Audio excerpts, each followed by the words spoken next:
دنیا پابندیوں کی جگہ ہے، بندہ آنے میں بھی پابند ہے، اپنی مرضی سے نہیں آتا ہے، اور دنیا سے جانے میں بھی پابند ہے، اپنی مرضی سے نہیں جاتا ہے، جس دن بلاوا آ جائے چلا جاتا ہے۔ درمیان کے اندر جو آزادی ملی ہوئی ہے نا انسان کو، اس آزادی کو بندے نے رضا کرانہ طور پر اللہ کی مرضی اور احکام اور منشا کے پابند بنانا ہے۔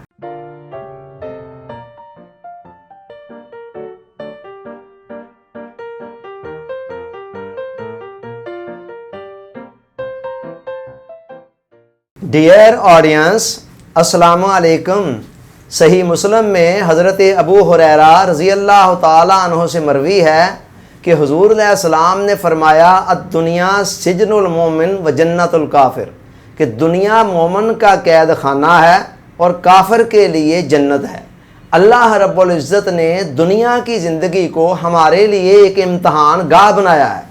ہم پیدائش سے لے کر اپنی موت تک مسلسل اس امتحان گاہ کے اندر ہوتے ہیں، اور موت کے بعد قیامت کا جو دن ہے اور موت کے بعد کا جو وقت ہے وہ اسی امتحان کے نتیجہ کے آؤٹ ہونے کا وقت ہے اور دن ہے۔ تو اللہ رب العزت نے امتحان کی غرض سے یہاں کئی قسم کی پابندیاں عائد کی ہیں، یہ نہیں کرنا ہے، وہ نہیں کرنا ہے، فلاں چیز ضرور کرنی ہے، فلاں کام کرنا ہے، فلاں نہیں کرنا ہے۔ اس طرح کی کئی قسم کی پابندیاں ہیں جو اللہ رب العزت نے اس امتحان گاہ کے اندر اپنے بندوں کے اوپر عائد کی ہیں، تاکہ دیکھا جا سکے کہ کون ان پابندیوں کو فالو کرتا ہے اور کون ان کی خلاف ورزی کرتا ہے۔ چنانچہ ایک بندہ مومن کو دنیاوی زندگی کے اندر رہتے ہوئے قدم قدم پر ان پابندیوں کو فالو کرنا پڑتا ہے، اور اس مقصد کے لیے قدم قدم پر جائز ناجائز حلال اور حرام کو دیکھنا پڑتا ہے، اور کئی جگہوں پر اپنی آرزوؤں کا خون کرنا پڑتا ہے، اپنی تمناؤں کا گلا گھونٹنا پڑتا ہے، اور اپنے ارمانوں کو کچلنا پڑتا ہے اللہ رب العزت کے احکام کو فالو کرنے کے لیے۔ حضور علیہ السلام نے اس نقطہ نظر کو بیان کرتے ہوئے ایک اور حدیث مبارکہ میں بڑی پیاری تمثیل دی۔ آقا نے فرمایا کہ مومن کی مثال کھونٹی سے بندھے ہوئے گھوڑے کی مانند ہے۔ اب اس مثال کے ذریعے سے بڑی خوبصورت طریقے سے یہ نقطہ سمجھ میں آتا ہے۔ اب دیکھیں، جس گھوڑے کو باندھ دیا جاتا ہے کسی کلی وغیرہ کے ساتھ تو کیا ہوتا ہے، ایک حد تک اس کو آزادی ہوتی ہے، ایک دائرے کے اندر وہ گھوم پھر سکتا ہے، دائیں بائیں آگے پیچھے جا سکتا ہے، روٹیٹ کر سکتا ہے۔ لیکن جیسے ہی ایک حد سے وہ باہر نکلنے لگتا ہے، فوراً ہی اس کے گلے کے اندر پڑی ہوئی رسی کا تناؤ اسے بتا دیتا ہے کہ اب ریڈ لائن آ گئی ہے، اس کو کراس نہیں کرنا ہے، لہذا وہ وہاں سے واپس پیچھے ہٹ جاتا ہے۔ یہی معاملہ بندہ مومن کا ہے۔ جائز اور حلال دائرے کے اندر دنیا کی لذتوں کو لینا، دنیا کی راحتوں آسائشوں کو، دنیا کے ساز و سامان کو حاصل کرنا، برتنا، یہ سب کچھ ایک بندہ مومن کے لیے جائز ہے، حلال ہے، اور اس کو اللہ کی رضا کی نیت سے کرنا تو عین عبادت بن جاتا ہے۔ مگر ہر طرف ایک ریڈ لائن بھی ہے، جائز کے آگے پھر مشتہبات آتے ہیں، اس سے آگے پھر ناجائز کا دائرہ بھی آ جاتا ہے کہ جس سے روکا گیا ہے۔ تو بندہ مومن کو اس مقصد کے لیے قدم قدم پر رکنا پڑتا ہے، اپنے اوپر پابندیاں عائد کرنا پڑتی ہیں، اور یہ چیز گویا اس کی لائف کو ایک قید خانہ بنا دیتی ہے۔ جس طرح قید خانے کے اندر بھی آپ دیکھیں ایک حد تک بندہ آزاد بھی ہوتا ہے کھانے پینے سونے حرکت کرنے کے حوالے سے، لیکن اس کے زیادہ کافی حد تک اس کا پر پابندیاں بھی ہوتی ہیں،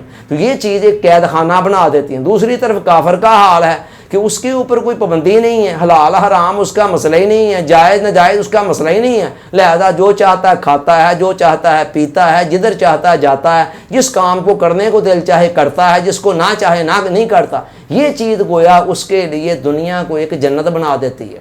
تو چلتے چلتے پھر ایک بندہ مومن جب دنیاوی زندگی کو اس طرح گزار کر موت کی آغوش میں جاتا ہے تو موت پھر اس کے لیے ان پابندیوں سے آزادی کا پیغام لے کر آتی ہے۔ چنانچہ آقا نے فرمایا کہ الموت تحفۃ المومن، موت مومن کے لیے ایک تحفہ ہے، کہ جیسے رمضان المبارک کی پابندیوں کے بعد عید آتی ہے، ہمیں خوشی ہوتی ہے، اسی طرح ایک بندہ مومن کے لیے جس نے پابند زندگی گزاری ہو اس کے لیے موت کی حیثیت ایک تحفے کی ہوتی ہے، کہ جیسے وہ قید خانے سے چھوٹ گیا ہے اور اب اس کو انعام و اکرام کے ملنے کا وقت آ گیا ہے۔ انسان کا نفس آزادیاں چاہتا ہے اور پابندیوں سے بچنا چاہتا ہے، گریز کرتا ہے، مگر آزادیوں کے اندر سوائے آوارگیوں کے اور کچھ بھی نہیں ہے۔ زندگی کا سارا حسن جو ہے نا وہ پابندیوں کے اندر ہے۔ اللہ تعالیٰ نے دنیاوی زندگی کی نوعیت کو ہی اس طرح کا بنایا۔ آزادیوں والی جگہ جنت ہے، جس کے متعلق قرآن نے فرمایا وَلَكُمْ فِيهَا مَا تَشْتَهِي أَنفُسُكُمْ وَلَكُمْ فِيهَا مَا تَدَّعُونَ۔ اے لوگو، جب تم جنت میں چلے جاؤ گے نا تو جو کچھ تمہارے دل میں خواہش پیدا ہوگی وہ سب کچھ بھی پورا کر دیا جائے گا، اور جس بات کو تم زبان پر لے آؤ گے اس کو بھی پورا کر دیا جائے گا۔ تو یہ جنت ہے آزادیوں کی جگہ، دنیا پابندیوں کی جگہ ہے۔ بندہ آنے میں بھی پابند ہے، اپنی مرضی سے نہیں آتا ہے، اور دنیا سے جانے میں بھی پابند ہے، اپنی مرضی سے نہیں جاتا ہے، جس دن بلاوا آ جائے چلا جاتا ہے۔ درمیان کے اندر جو آزادی ملی ہوئی ہے نا انسان کو، اس آزادی کو بندے نے رضا کرانہ طور پر اللہ کی مرضی اور حکام اور منشا کے پابند بنانا ہے۔ اللہ تعالیٰ سوچنے سمجھنے یاد رکھنے عمل کی توفیق عطا فرمائے، آمین۔ آپ کا بہت بہت شکریہ۔ السلام علیکم۔